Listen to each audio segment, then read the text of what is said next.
Hi, and welcome to the Innovations Devlog for the 17th of November 2023.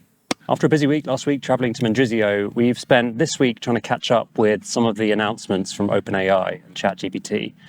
The announcements of chatbots in particular is something that we need to kind of get on top of and have an explore with. So Marcus and I and Nicole have been kind of looking around and experimenting with various aspects of that, and trying to discuss like what the future of learning is and what the future of our product might even look like in this paradigm where chatbots are so easy to create. So to begin with, I was experimenting with building custom versions of myself, custom virtual cookies basically that can serve various functions that I do. So I've trained them on myself. I've trained them on various like work contexts, conversations that I've had with it, diving into various topics. So I've got two different chatbots. I've got Cooksy, like work Cooksy, and that knows about the context of the team, who we are, what we do, and kind of what we're planning to do and the projects that we're working on.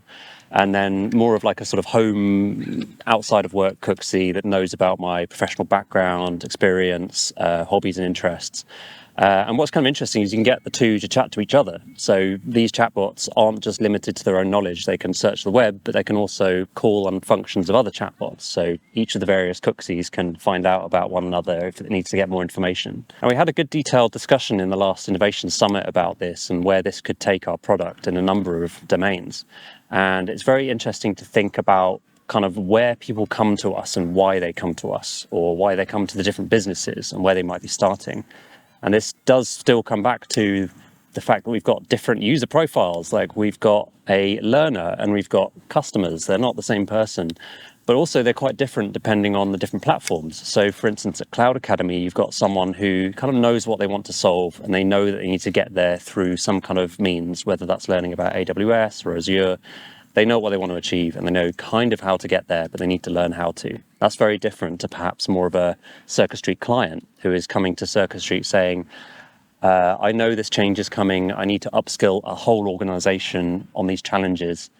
How are we going to do that? And the choice previously has been like, where do I put this budget? Do I put it in learning? Do I put it in R&D? Do I put it in marketing? Like, not even just in the learning space, like where am I going to put my budget essentially? And I think this world of chatbots and AI is going to kind of change that a little bit, especially for us as a learning business who are ultimately teaching people how to do a thing in order to get to a goal.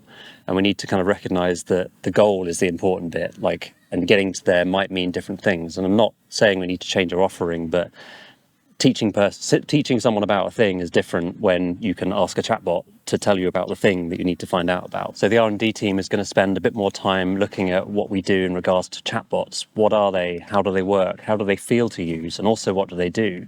Are they just coaches, or are they a way of collecting information? Something that came up in a recent RFP was this idea of there are organizations where people are leaving, like they are retiring or they're going out of the business somehow. And they go out of it with a lot of knowledge, like they leave with a lot of knowledge, and you can get people to write things down and follow procedures, but ultimately that still requires someone to kind of look at that documentation. And we were thinking about the fact of like, oh, hey, we could like have these people talk to a chatbot, have a conversation with it for about an hour, find out all about their role, all about their knowledge, and then use that knowledge to then train another chatbot that is like a virtual version of themselves, so that knowledge isn't lost. And obviously there's a lot of barriers that need to go in place. There's a lot of like safeguards. And you need to make sure that, for instance, if we're building a chatbot that is like the Cloud Academy chatbot and is teaching about AWS, we don't want it to then go and like find other... There's a squirrel like attacking my stuff. Hold on, so I can show you. Hello, squirrel. Can you tell me about chatbots today? What have you got to say? Do you think they're a bit nuts? Anyway, I was talking about safeguarding and the fact that, yeah, we don't want it to just go rogue. Like, we don't want to make these chatbots that then go to other websites and say, hey, you need to learn about this thing from this other website because we're the ones that are making content. But I think there's a bit of a shift or focus maybe from, hey, we've got some experts and they write some content and then we make that content into a video and then someone learns from it.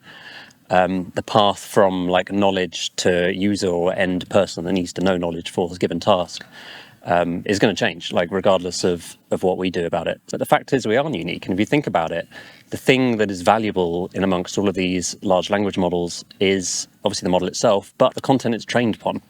And one, we need to be careful that we're safeguarding our content and we're not just putting content out there to be trained by someone else that can just access it. That's key message number one.